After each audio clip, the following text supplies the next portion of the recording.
Hello बच्चों, let us see the question. Mean kinetic energy और average energy पर gram molecule of monoatomic gas is given by.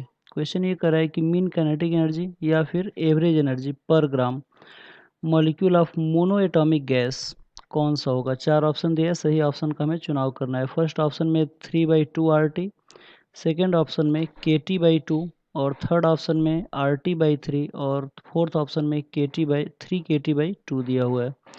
तो आइए देखते हैं इस क्वेश्चन का मेन की कॉन्सेप्ट क्या है और फिर इस क्वेश्चन को हम लोग सॉल्व करेंगे.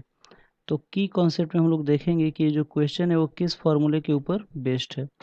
तो यहाँ पे मीन काइनेटिक एनर्जी पर ग्राम कह रहा है, तो यहाँ पे 1 ग्राम मॉलिक्यूल का मतलब होता है कि number of molecule present in 1 मोल, यानी कि एक मोल में कितना नंबर ऑफ मॉलिक्यूल प्रेजेंट है वही 1 ग्राम मॉलिक्यूल कहलाता है. ठीक है ना.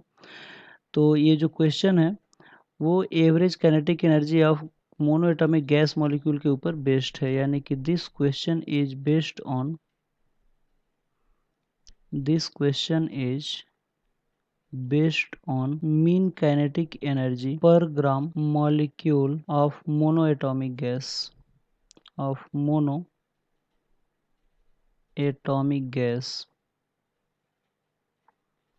तो आइए देखते हैं कि सॉल्यूशन वाले पार्ट में क्या क्या गिवन है और क्या हमें फाइंड आउट करना है. ठीक है.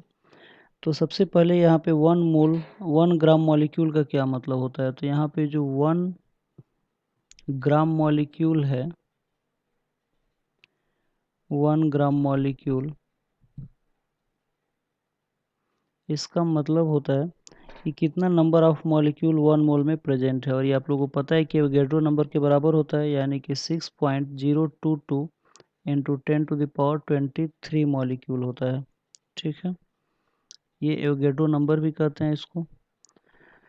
तो हम लोग देख सकते हैं कि जो मोनो एटॉमिक मॉलिक्यूल का जो मीन काइनेटिक एनर्जी पर ग्राम का जो फार्मूला है उसका फार्मूला होता है मीन काइनेटिक एनर्जी पर ग्राम